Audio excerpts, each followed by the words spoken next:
Bismillahirrahmanirrahim. Assalamualaikum warahmatullahi wabarakatuh. Alhamdulillah wassalatu wassalamu ala Rasulillah wa ala alihi wa ashabihi wa man wala la hawla wa la quwwata illa billah. Amma ba'du. Ikhwani fid din, rahmani wa rahimakumullahu ta'ala wa baraka fikum jami'an. Alhamdulillah, segala puji hanya milik Allah yang memudahkan kita semua untuk kembali bersua di kesempatan sore hari ini, melanjutkan kembali pembahasan dari Asratu Asbab Linsyirahi Sadr. Ini 10 sebab atau kiat meraih kelapangan hati. Dan di kesempatan yang sebelumnya kita telah sebutkan betapa pentingnya tauhidullah wa ikhlasuddin lahu, itu mentauhidkan, mengikhlaskan ibadah hanya untuk Allah Subhanahu wa taala. Ini menjadi sebab terbesar pertama dan yang paling utama untuk teraihnya kelapangan hati. Insyaallah di pertemuan yang berbahagia ini kita masuk pada sebab yang kedua, as-sababul tsani, di halaman ke-15. Ini berkaitan dengan an-nurul ladzi yaqdhifuhu Allah azza wa jalla fi qalbi 'abdihi. Sebab kedua yang memudahkan seorang untuk meraih kelapangan hati adalah adanya cahaya yang Allah Subhanahu wa taala pancarkan pada hati seorang hamba. Cahaya yang dimaksud di sini adalah nurul iman, cahaya keimanan. Cahaya keimananlah yang kemudian akan menyebabkan kelapangan hati seorang hamba. Bagaimana penjelasannya? Sebagaimana yang Allah katakan dalam surat Az-Zumar di ayat ke-22, afaman syarahallahu sadrahu lil islami fahuwa ala nurin min rabbih. Maka apakah orang yang dilapangkan dadanya untuk menerima Islam sementara dia di atas cahaya dari Tuhannya, itu sama dengan orang-orang yang hati membatu? Maka kalimat fahuwa ala nur, fahuwa ala nurin min rabbih, maksudnya adalah fahuwa ala nur amaddahu Allah bihi. Dia berada di atas cahaya yang Allah bentangkan, yang Allah pancarkan, yang itu menjadi minnah wa fadlah, menjadi karunia dari Allah Subhanahu wa ta'ala. Wa hadzal nuru huwa nurul iman, dan yang dimaksud dengan cahaya di sini adalah cahaya keimanan. Maka cahaya keimanan itulah yang kemudian akan melapangkan hati seorang, meluaskannya, menjadikan hati seorang bergembira. Fa idza fuqida hadzal nur min qalbil 'abdi daqa wa haraj. Maka bila mana cahaya keimanan ini kemudian hilang, pada hati seorang hamba, maka akan didapati adanya kesempitan, kepayahan, bahkan menjadi dalam wasar fi adyaqi sijnin wa as'abihi. Bahkan kondisi ketika cahaya itu atau cahaya iman itu hilang pada diri seorang hamba, tidak hanya kesempitan, tidak hanya kepayahan, bahkan menjadi satu kondisi yang paling sempit, yang paling susah. Fanasibul 'abdi min syarahi sadri bihasabi nasibihi min hadzal nur. Karenanya kelapangan hati seorang hamba itu semua kembali pada kelapangan, kembali kepada cahaya yang ada pada hati seorang. Kelapangan hati seorang hamba, besar kecilnya, itu semua kembali kepada cahaya yang ada dalam hatinya, itu cahaya keimanannya.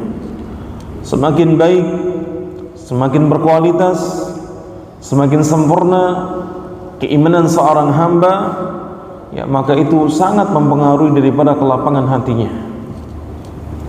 Karena jemaah sekalian dirahmati Allah Subhanahu wa taala,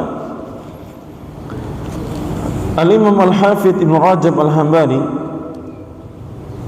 beliau mengatakan, fal qalbul ladzi dakhalahu nurul iman wansharaha bihi wanfasaha yaskhunu lil haqqi wa yatma'innu bihi wa yaqbaluhu wa yanfiru 'anil batil wa yakrahuhu wa la yaqbiluhu atau wa la yaqbaluhu. Maka hati yang telah dimasuki padanya cahaya iman, maka hati itu akan kemudian lapang. Dia akan mudah untuk menerima kebenaran. Demikian pula menjadikan dia tenang hatinya. Dengan cahaya iman itu pula seorang dia kemudian akan bisa menjauhi, dia lari dari kebatilan. Dia akan tidak senang dengan kebatilan dan tidak akan menerimanya. Jadi pengaruh keimanan atau cahaya iman pada hati seorang itulah yang kemudian menjadi sebab dia cinta dengan kebaikan, dia cinta dengan kebenaran, dia menerimanya, tenang bersamanya, ya. Sebagaimana pula dengan cahaya iman, maka orang itu kemudian akan menjadikan dia lari dari kebatilan, dari kemaksiatan, dari dosa. Tidak senang, maka tidak akan menyatu keimanan atau cahaya keimanan pada hati seorang, ya, dengan kebatilan atau dengan hal yang lainnya yang merusak daripada keimanannya. Maka dengan cahaya iman tersebut hati seorang hamba tidak akan menerima kebatilan sedikit pun, tidak akan memberikan ruang kepada hatinya.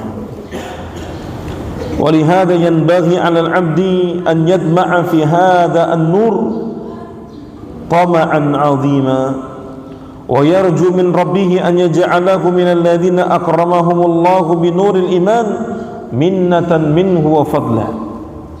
Karenanya sepantasnya bagi seorang hamba agar dia memiliki keinginan yang besar terhadap cahaya iman tersebut. Dia ingin memilikinya, ya, berkeinginan besar untuk meraihnya, ya, berharap kepada Allah Subhanahu wa taala akan menjadikan dirinya termasuk orang-orang yang dimuliakan dengan cahaya iman tersebut, yang semata-mata itu merupakan minnah, fadla, ya, minallahi azza wa jalla. Ini merupakan karunia, pemberian dari Allah Subhanahu wa taala kepada siapa yang Allah kehendaki. Sebagaimana yang Allah katakan dalam suratul Hujurat, Allah mengatakan, walakinallaha habbaba ilaikumul iman wa zayyanahu fi qulubikum wa karraha ilaikumul kufra wal fusuqa wal isyan ulaika humur rasyidun fadlan minallahi wa ni'matan wallahu alimun hakim. Akan tetapi Allah lah yang menjadikan kalian itu cinta terhadap keimanan, cinta terhadap keimanan. Maka perkara iman itu murni di tangan Allah Subhanahu wa ta'ala. Tidak bisa seorang dia itu kemudian menghendaki orang ini beriman dan seterusnya, tidak bisa. Semua ada di tangan Allah Subhanahu wa ta'ala. Allah lah yang kemudian menjadikan orang itu kemudian cinta terhadap keimanan, masuk padanya cahaya keimanan, dijadikan indah keimanan itu pada hatinya. Sebagaimana katakan, akan tetapi Allah lah yang menjadikan keimanan itu dicintai oleh kalian, dibuat indah keimanan itu pada hati-hati kalian. Sebaliknya Allah Subhanahu wa taala lah yang kemudian menjadikan kalian itu tidak suka terhadap kekufuran, kefasikan dan kemaksiatan. Dan itu dampak daripada keimanan. Ya, buah daripada cahaya keimanan yang ada pada hati seorang menjadikan dia tidak senang dengan kekufuran, dengan kefasikan, dengan kemaksiatan yang kemudian mendatangkan murka Allah Subhanahu wa taala. Siapa yang dia mendapatkan atau mendapati hal demikian pada hatinya, dia cinta terhadap iman, ya, dia menyenangi iman, dia melihat keindahan pada iman tersebut, ya, sementara kemudian dia tidak senang dengan yang namanya kekufuran, kefasikan dan kemaksiatan atau hal-hal yang terkait dengannya seperti kesyirikan, ya, kebid'ahan dan seterusnya. Ulaika humur rasyidun, mereka lah orang-orang yang diberikan petunjuk, mereka lah orang-orang yang berjalan di atas jalan yang lurus. Dan ini semua adalah merupakan karunia dari Allah Subhanahu wa taala dan nikmat darinya. Dan Allah taala itu Maha mengetahui lagi Maha bijaksana. Pengaruh iman sangat besar pada hati seorang. Sebagaimana ketidakberadaan iman itu juga memberikan dampak yang luar biasa, ya, makanya orang-orang kafir mereka tidak bisa merasakan manisnya iman, tidak bisa merasakan bagaimana indahnya ketaatan kepada Allah Subhanahu wa taala, beriman kepada Allah. Nih, hadirin jemaah sekalian dirahmati Allah Subhanahu wa taala, ketika seorang mukmin, kita semua yang telah diberikan cahaya iman masuk ke dalam relung-relung hati kita semua, maka di sana kita diperintahkan oleh Nabi sallallahu alaihi wasallam untuk memperbaharui keimanan.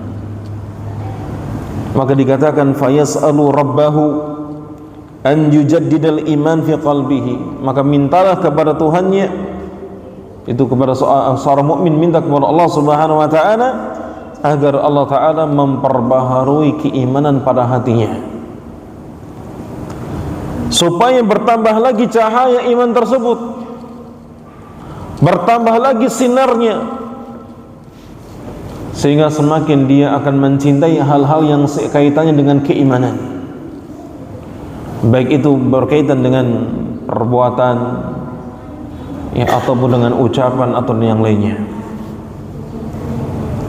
Maka diriwayatkan Imam Hakim dari Abdullah bin Amr bin As bahwasanya Rasulullah SAW bersabda, innal imana la yakhlaqu fi jawfi ahadikum kama yakhlaqu thawbul khaliq fas'alullaha an yujaddidal iman fi qulubikum. Rasulullah SAW beliau bersabda, sungguhnya iman itu bisa menjadi lusuh, menjadi usang, sebagaimana lusuhnya pakaian, usangnya pakaian. Ya, pakaian itu kalau awalnya baru, kalau sering dipakai, cuci kering pakai, maka apa yang terjadi dengan pakaian tersebut? Pakaiannya menjadi lusuh, menjadi usang. Ya, dan Nabi sallallahu alaihi wasallam memberikan perumpamaan bahwa iman seorang itu bisa pula menjadi lusuh, menjadi usang, perlu untuk diperbaharui agar cahaya iman itu semakin besar, yang mendorong dia, yang menggerakkan dia dalam ketaatan, dalam keridhaan Allah Subhanahu wa taala. Sehingga Nabi mengatakan fas'alullaha an yujaddidal iman fi qulubikum, maka mintalah kepada Allah taala, mohon berdoa kepada Allah taala agar Allah taala itu memperbaharui iman-iman yang ada di dalam hati kalian. Ya, maka tidak benar kalau ada orang beriman setelah itu dia tidak mengusahakan menjaga keimanannya, seperti pemikiran orang-orang Khawarij yang mereka menyatakan iman itu kalau sudah diucapkan, diyakini, maka sudah sempurna, nggak perlu beramal. Iman itu kalau sudah dibenarkan tidak perlu beramal, tidak membutuhkan amal dalam iman. Maka orang melakukan ketaatan apapun itu tidak menambah iman, imannya tetap sempurna. Sebagaimana kemaksiatan itu juga tidak memberikan pengaruh pada imannya, imannya tetap sempurna. Ini pemikiran menyimpang, sesat, menyesatkan, tidak dibenarkan dalam akidah Islam. Ya. Yang benar adalah iman itu bisa bertambah, bisa berkurang, dan iman itu bisa menjadi lusuh, menjadi usang. Yang tadinya baru bisa kemudian menjadi usang, menjadi lusuh. Maka agar semangat iman itu ada, cahayanya semakin besar, maka dibutuhkan padanya dia untuk memperbaharui keimanannya. Yang pertama, yang paling utama adalah memohon kepada Allah Subhanahu wa taala. Memohon kepada Allah Subhanahu wa taala untuk memperbaharui daripada keimanannya. Ya, dan banyak tulisan para ulama yang berkaitan dengan sebab-sebab bertambahnya keimanan atau yang menjadikan iman itu berkurang. Qala Imam Muhammad ibnu Aslam At-Tusi, berkata Imam Muhammad bin Aslam At-Tusi, fabada'ul imani min qibalillahi fadlun minhu wa rahmatun wa mannun yamunnu bihi ala man yasha min ibadihi. Permulaan iman dari Allah Subhanahu wa taala itu iman, ketika iman itu berasal dari Allah Subhanahu wa taala, maka iman itu merupakan, atau cahaya iman itu merupakan bentuk karunia, rahmat, pemberian dari Allah Subhanahu wa taala yang Allah berikan kepada siapapun yang Allah kehendaki. Murni itu hak prerogatif Allah Subhanahu wa taala. Karenanya kita sangat beruntung ketika Allah Subhanahu wa taala menghendaki kita termasuk kalangan daripada orang-orang yang beriman. Karena Allah Subhanahu wa taala memberikan cahaya iman itu tidak sembarang orang. Kita bisa melihat bagaimana perjuangan Nabi sallallahu alaihi wasallam untuk mengislamkan daripada pamannya Abu Thalib, sosok yang sangat-sangat dekat dengan Nabi sallallahu alaihi wasallam, sosok yang dia berjuang mati-matian untuk Islam, di garda terdepan, meyakini Islam itu benar, membela mati-matian di hadapan pembesar-pembesar orang-orang Quraisy atau musyrikin Quraisy. Tidak hanya sebatas membela keponakannya, lebih daripada itu dia melihat yang dibawa Rasulullah Muhammad, keponakannya itu benar. Itu bukan ajaran manusia, ini ajaran datang dari Allah, dari pencipta. Tapi apakah kemudian dengan usaha Nabi sallallahu alaihi wasallam untuk menjadikan pamannya Islam itu kemudian Allah berikan cahaya Islam kepada pamannya? Tidak. Allah lebih memilih kepada Salman Al-Farisi daripada kepada Abu Thalib. Salman yang tidak ada hubungan nasab dengan Nabi sallallahu alaihi wasallam, asli orang Persia, dia yang dipilih untuk menerima Islam, menerima cahaya iman, bergonta-ganti majikan hanya untuk menanti kedatangan Nabi yang terakhir. Salman Al-Farisi, dia sampai hijrah duluan ke Madinah untuk menanti kedatangan Nabi yang terakhir, ya, menjadi budak di kalangan orang-orang Yahudi.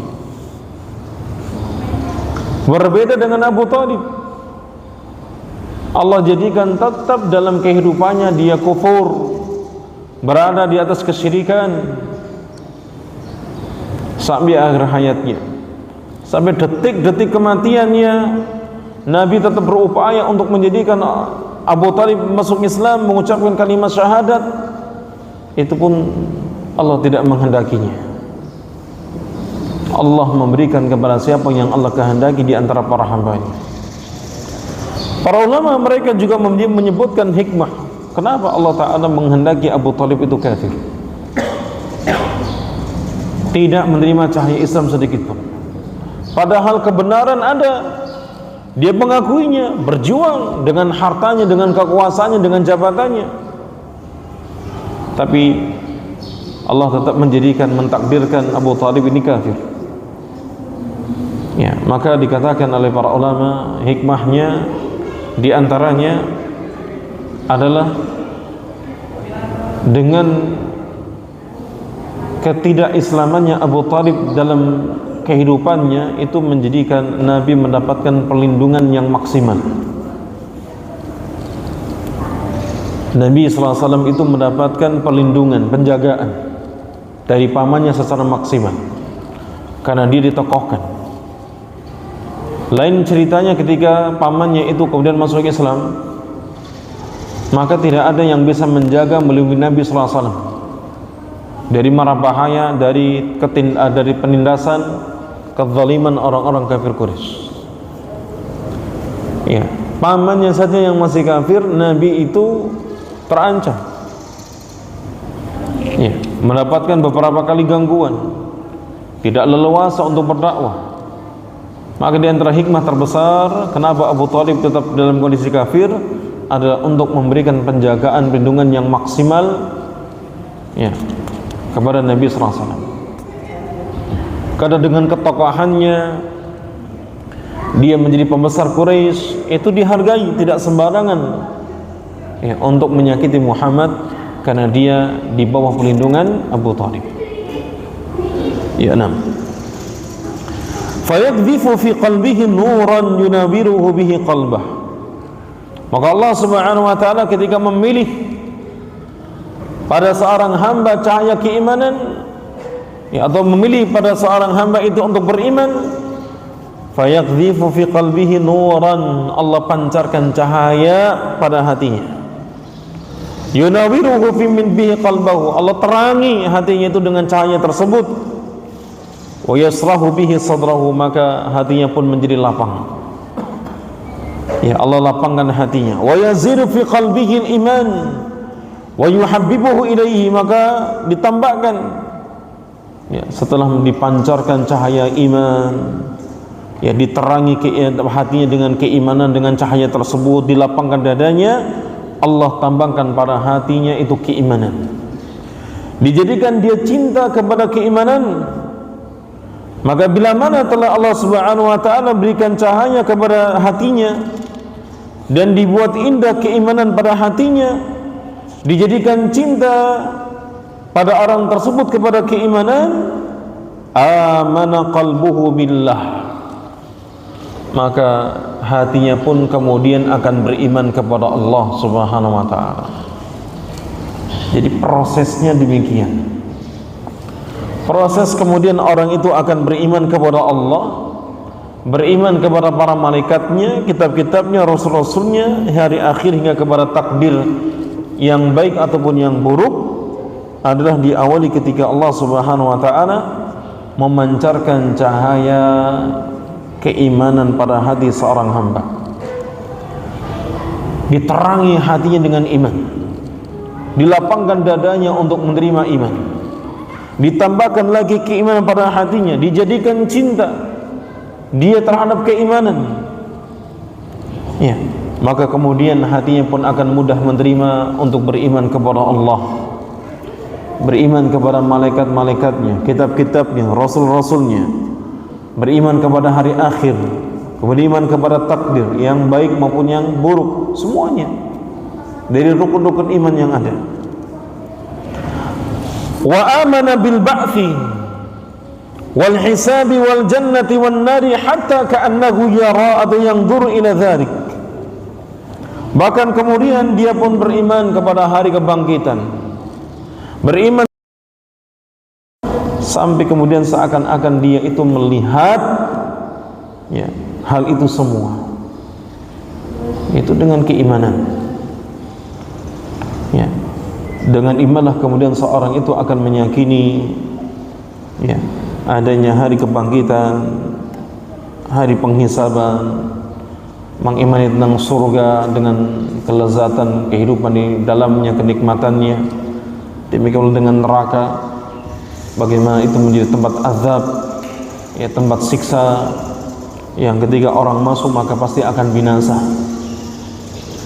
Maka meskipun dia belum pernah melihat tapi seakan-akan melihatnya,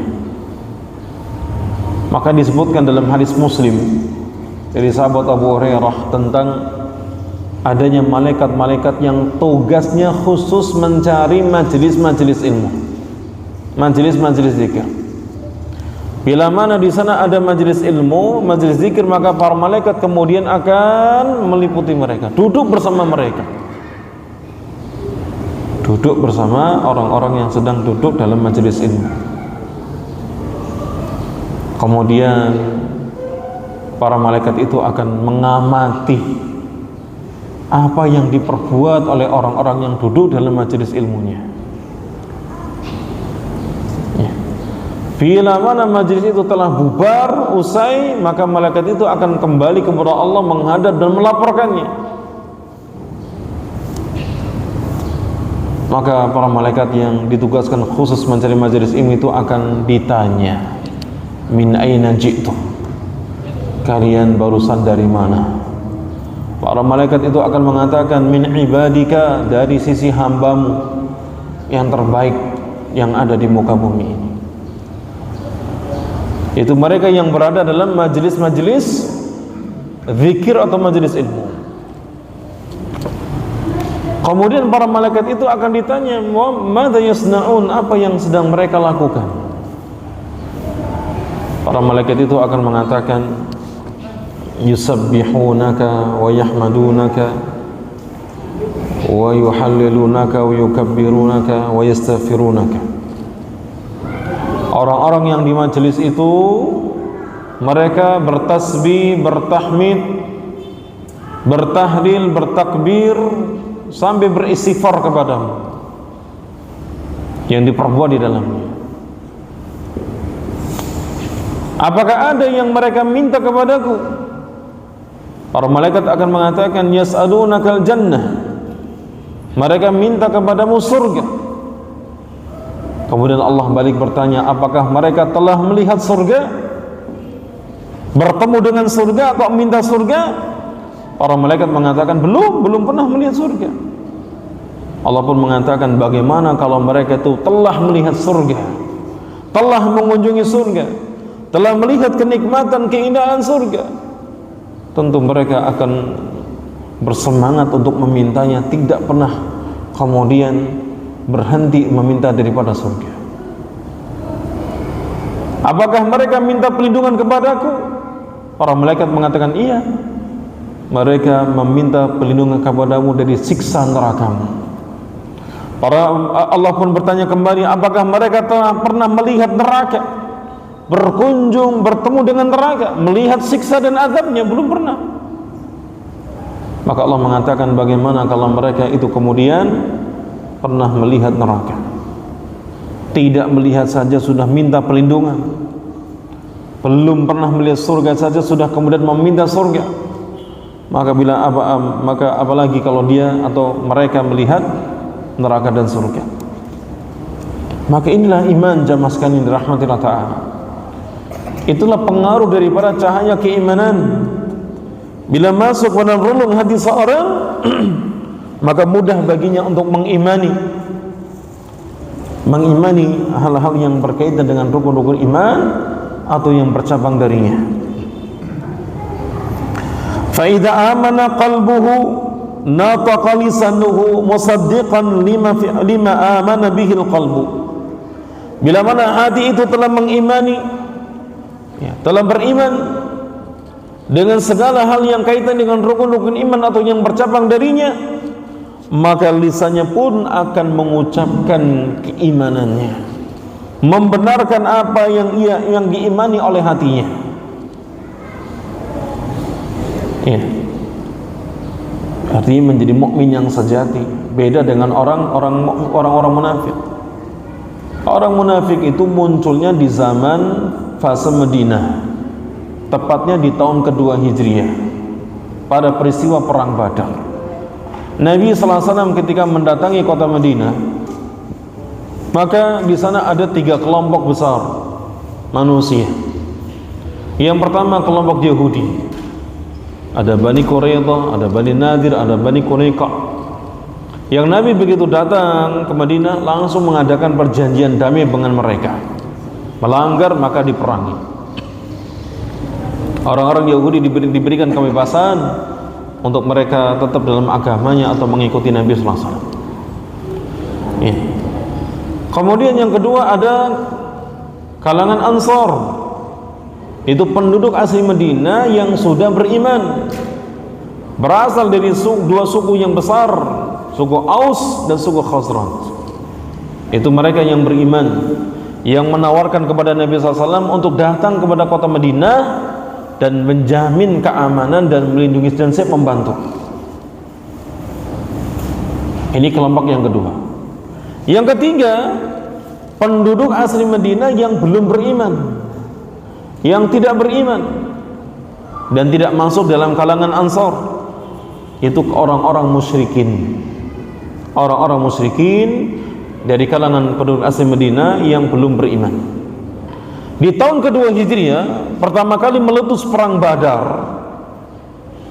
maka mereka mendapatkan informasi, yaitu orang-orang musyrikin Madinah mendapatkan informasi kalau orang Mekah menyerang kaum muslimin, Nabi dan para sahabatnya itu membawa pasukan 1000, sementara jumlah sahabat Nabi hanya 315 atau 300-an.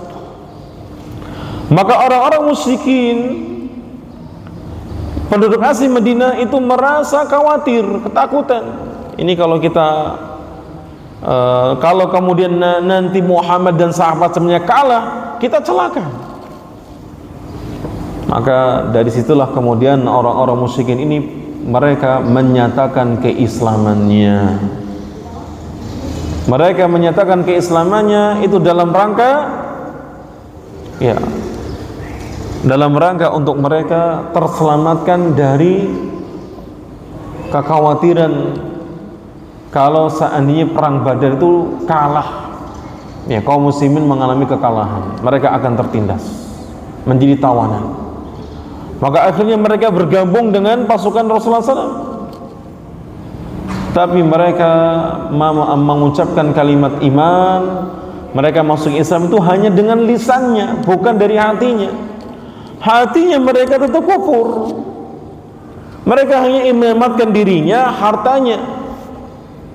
Mereka masuk Islam motifnya hanya demikian, bukan cahaya iman yang terpancar dalam hatinya, bukan. Karenanya mereka langsung mengucapkan tapi hatinya masih kufur.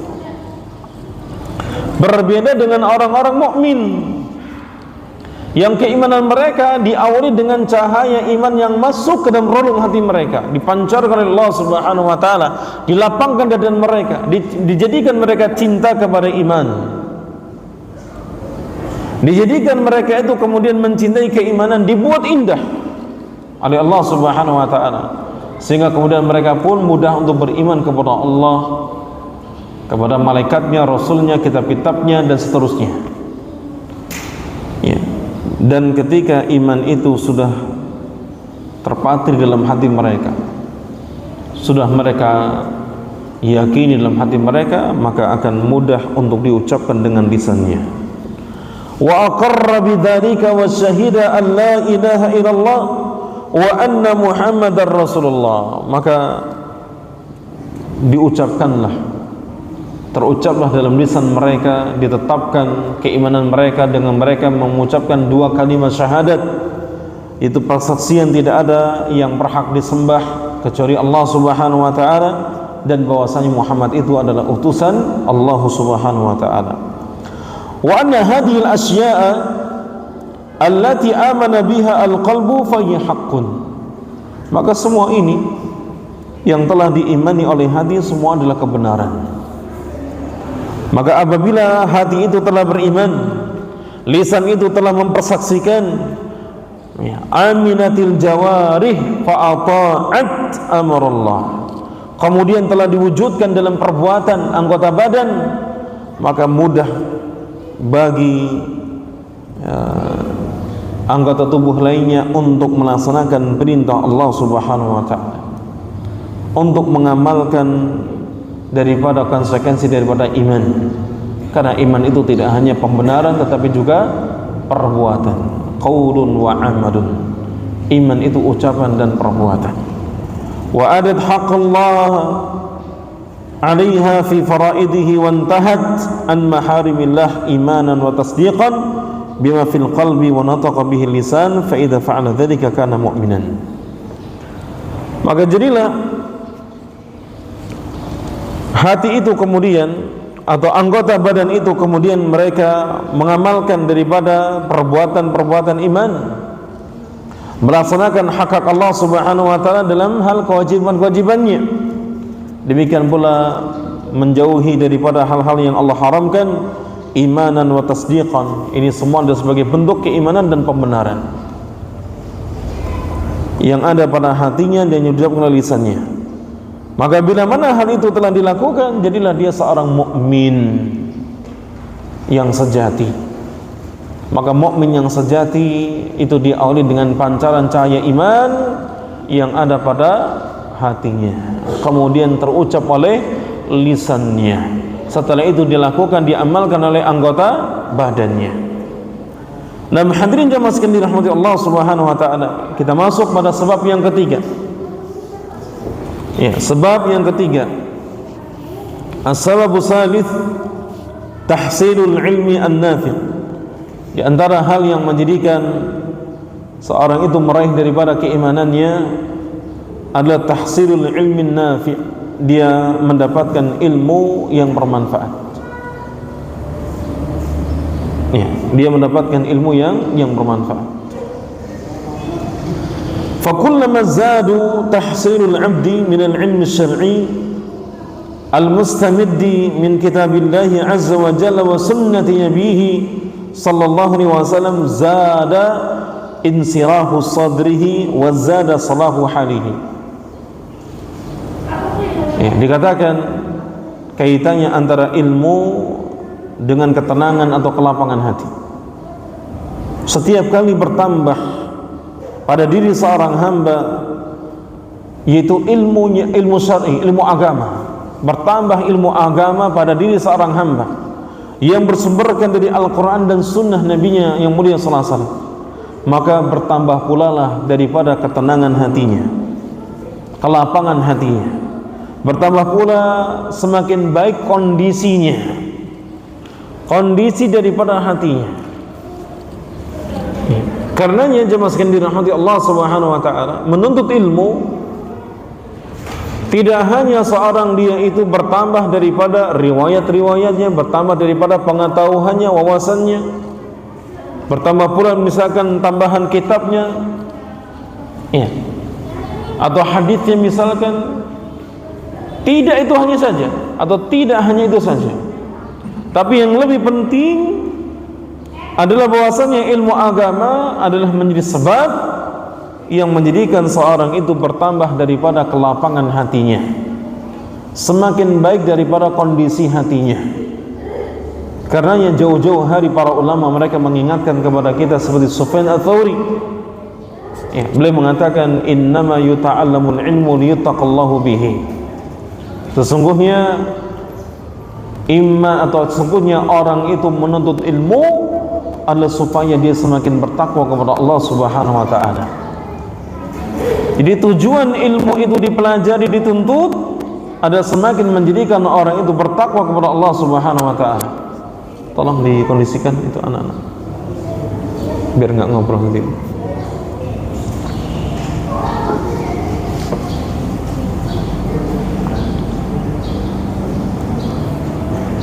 Kemudian ulama yang lainnya mengatakan al-ilmu khasyah. Ilmu itu adalah rasa takut. Itu bertambahnya ilmu seorang menjadikan dia bertambah daripada ketakutan, rasa takut dia kepada Allah Subhanahu wa ta'ala. Itu ketakwaannya. Ya, maka kaitan ilmu agama ya, dengan kelapangan hati itu sangat erat. Ya. Jangan sampai seorang dia mempelajari suatu ilmu kok semakin menjadi bingung, itu jangan sampai. Berarti ada yang salah bagi cara dia menuntut ilmu. Ya. Kalau menuntut ilmu menjadikan dia semakin bertakwa kepada Allah, semakin mengerti tentang hak-hak Allah Subhanahu wa taala, bagaimana cara yang terbaik bagi dia untuk beribadah kepada Allah Subhanahu wa taala, ya, maka itu akan menyebabkan dia lapang daripada hatinya. Maka jamaah sekalian dirahmati Allah Subhanahu wa taala, dikatakan ilmu syar'i, ilmu agama, ilmu yang bermanfaat itu adalah manakala ilmu itu bersumberkan dari Al-Qur'an dan Sunnah. Seorang mukmin dia tidak membutuhkan ilmu-ilmu yang lain. Dia tidak membutuhkan ya pandangan-pandangan yang lain. Dia mencukupkan daripada Al-Qur'an dan Sunnah Nabi sallallahu alaihi wasallam.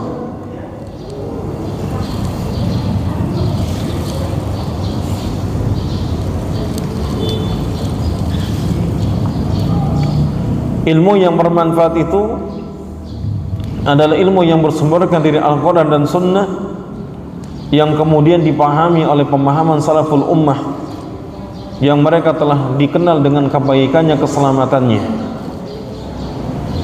Siapa yang mencukupkan ilmu agamanya dengan hal demikian, maka itulah yang akan menjadi sebab dia mendapatkan ketenangan dalam hatinya. Ya.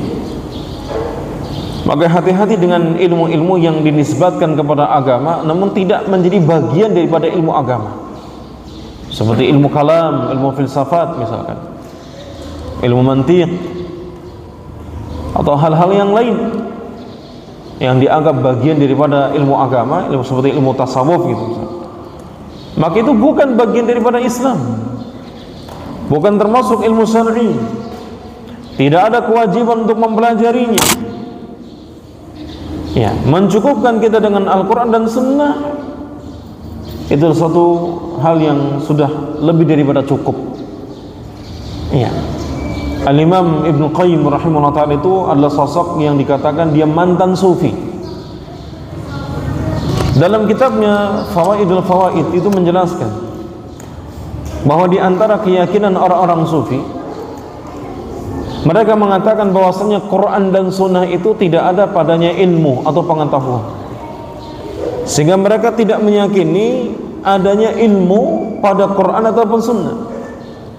Maka ayat-ayat Quran ataupun Sunnah Nabi SAW tidak bisa menghasilkan ilmu. Maka mereka akan mencari ilmu-ilmu di luar Quran dan Sunnah. Ada yang bersumberkan dari mimpi-mimpi, ya, ada yang mereka dengan cara bersemedi dan seterusnya, macam-macam. Ya. Dan ada hubungan erat antara orang-orang yang dia berpegang dengan ilmu filsafat dengan orang-orang yang suka dengan kuburan. Disebutkan bahwa tokoh filsafat dunia seperti Plato, Aristoteles gitu, yang mereka menggunakan akalnya luar biasa, ya, tapi kemudian jauh dari porsinya.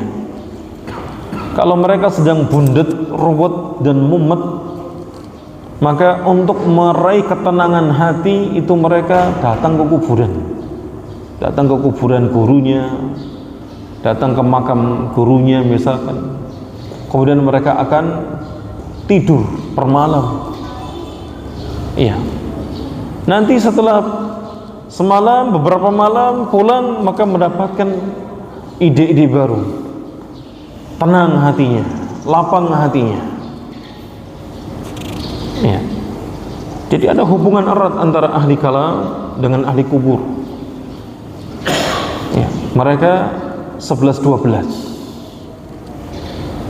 11-12 tidak mau berhukum dengan Al-Quran dan Sunnah karena dianggapnya tidak punya ilmu, tidak ada pengetahuan, tidak menghasilkan ilmu. Ya, maka mereka tidak segan untuk menghakimi Al-Quran dan Sunnah Nabi Sallallahu Alaihi Wasallam. Ya, maka berhati-hatilah dari dua sumber ilmu ini yang pada hari ini dianggap sebagai bagian daripada ilmu Islam. Di sekolah-sekolah, di kampus-kampus, ya, maka sangat rentan para mahasiswa muslim itu belajar dengan ilmu filsafat, ilmu kalam, ilmu tasawuf gitu. Bahkan ada filsafat Islam gitu. Ya. Ada pula yang lainnya. Cukuplah kita dengan Quran dan Sunnah, karena tidak mungkin Allah Subhanahu wa ta'ala menurunkan Quran dan Sunnah kemudian tidak ada ilmu padanya. Sementara Quran dan Sunnah merupakan sumber ilmu pengetahuan yang Nabi SAW telah menjamin tidak akan tersesat selamanya ketika berpegang teguh dengan Quran dan Sunnah. Kemudian fal ilmu fihi rif'atul abdi wa sa'adatuhu wa falahuhu fi dunyahu wa ukhrahu wa nurun wa diya'un li tariqihi. Maka ilmu, yaitu ilmu agama, ya, maka di antara manfaatnya ilmu agama itu, ilmu syar'i, adalah menjadi sebab untuk ketinggian derajat seorang hamba. Jadi yang akan meninggikan derajat seorang hamba di dunia, di akhirat itu ilmu agama. Orang yang ingin jadi pemimpin itu membutuhkan ilmu, bisa membutuhkan kesabaran. Ya, tapi ilmulah itu yang akan menjadikan tinggi derajat seorang di sisi Allah Subhanahu wa ta'ala, bahkan di sisi manusia. Maka kita lihat para ulama, maka mereka menjadi pemimpin-pemimpin manusia yang sesungguhnya. Omongannya digugu, dicari. Ya. Wa sa'adatuhu wa falahuhu, demikian pula ilmu itu menjadi sumber kebahagiaan dan kesuksesannya. Tapi hati-hati, jangan sampai seorang menuntut ilmu hanya untuk tujuan dunia, untuk mendapatkan kenikmatan dunia, karena terancam dia tidak mendapatkan, ya, kenikmatan akhirat ketika seorang dia itu untuk mendapatkan dunia. Tuntutlah ilmu untuk menghilangkan kebodohan pada diri kita dan diri orang lain. Mengharapkanlah ganjaran di sisi Allah Subhanahu wa ta'ala dengan kita menuntut ilmu. Ya, bukan untuk tampil, bukan untuk mendapatkan ketenaran, tidak. Jauhkan dari hal demikian. Ya. Maka tidak tampilnya seorang itu bukan berarti kemunduran ketika dia menuntut ilmu. Bukan. Ya. Orang menuntut ilmu yang paling penting adalah dia diamalkan, bermanfaat dalam kehidupan dunia dan akhiratnya, dan diajarkan. Tidak harus dalam satu majelis, tidak harus dia memiliki murid-murid yang banyak gitu, tidak harus di dalam podium atau di mimbar-mimbar, di masjid-masjid, tidak. Dia punya murid, hatta anaknya sendiri pun itu sudah kebahagiaan. Hatta istrinya sendiri pun juga sudah kebahagiaan. Ya. Maka hati-hati dengan hal demikian, karena sekarang para penuntut ilmu itu sangat diuji dengan ketenaran, dengan popularitas, karena media-media yang banyak. Ya, gampang dia di video, gampang dia kemudian direkam, dan kemudian bisa dinikmati seluruh dunia tanpa batas. Hati-hati di situ. Kadang-kadang dia teruji, ini yang like punya saya berapa ya? Jangan. Ya, sebarkan ilmu berapapun jumlahnya, berapapun yang akan menontonnya misalkan. Tujuannya adalah menuntut ilmu. Dan kepada saudara-saudara yang sudah tampil, ya, maka doakan supaya semakin ikhlas, semakin terjaga daripada keikhlasannya. Didoakan semakin kuat, karena tidak mudah untuk mengucapkan, ya, ilmu-ilmu yang ada. Maka jemaah sekalian dirahmati Allah Subhanahu wa ta'ala, ilmu itu akan menjadi cahaya pada jalannya. Ya. Maka ilmu itu mengangkat derajat seorang, ilmu itu menjadi sumber kebahagiaannya, ilmu agama itu menjadi sumber kesuksesannya, dan itu akan menjadi penerang cahaya pada jalannya di kehidupan dunia ini. Sebagaimana yang Allah katakan dalam surat Mujadalah, yarfa'illahu alladhina amanu minkum walladzina utul ilma darajat. Allah Subhanahu wa ta'ala mengangkat orang-orang yang beriman di antara kalian dan orang-orang yang berilmu beberapa derajat. Ya, beda tingkatannya orang yang berilmu dengan yang tidak berilmu. meskipun sama-sama beriman. Orang-orang beriman mereka memiliki tingkatan derajat di sisi Allah Subhanahu wa taala. Baik itu derajat diraih dengan amalannya atau dengan ujian. Ketika Allah taala melihat seorang hamba itu tidak mampu, ya, atau Allah menghendaki ketinggian derajat tidak mampu dia dengan amalannya, maka Allah Subhanahu wa taala akan timpakan padanya ujian musibah. Bila dia sabar, dia ridha sampai dia bersyukur, maka dia akan sampai pada tingkatan derajat tersebut. Ya. Tapi ada tingkatan derajat yang diperoleh dengan ilmu yang bermanfaat, ilmu agama yang dia menuntutnya, mencarinya, menyebarkannya tulus karena Allah Subhanahu wa taala. Wa huwa ma'a dzalika jannatun ya'isu fiha talibul ilmi wa radatun muzhiratun wa bustanun muthmirun yajri fihi bahjatahu wa ansahu wa rahatahu wa sa'adatahu wa yaqtifu fihi min atayibi ath-thimar wa sunufil azhar. Maka di dalam dia dalam menuntut ilmunya, orang itu akan, atau penuntut ilmu itu akan berada dalam kebun-kebun, dia akan hidup dalam kebun-kebun tersebut. Jadi digambarkan menuntut ilmu, yang menuntut ilmu agama, maka dia sedang berada dalam sebuah kebun jannah, ya, di tempat kebun-kebun yang berbuah, yang berbunga, yang dia akan mendapatkan kebahagiaannya, kesenangannya, kenyamahannya, kebahagiaannya, dan dia bisa memetik buah-buahan yang terbaik, bunga-bunga yang wangi.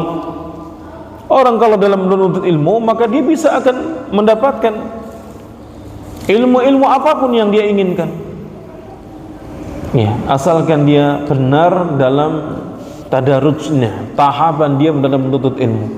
Ada tingkatan pemula, ada tingkatan yang dasar, pemula, lanjutan sampai tingkatan yang tertinggi. Maka hendaklah dia sadar diri di tingkatan mana dia itu berada.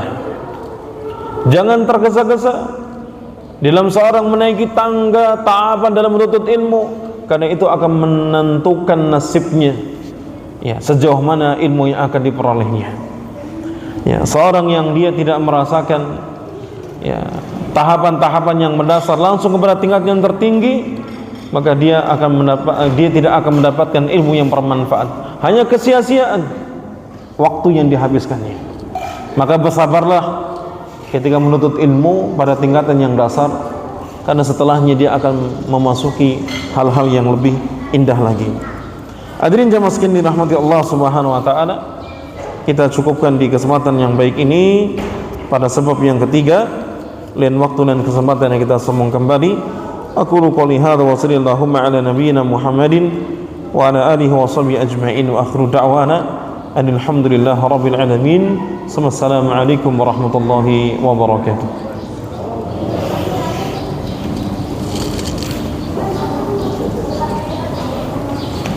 Itu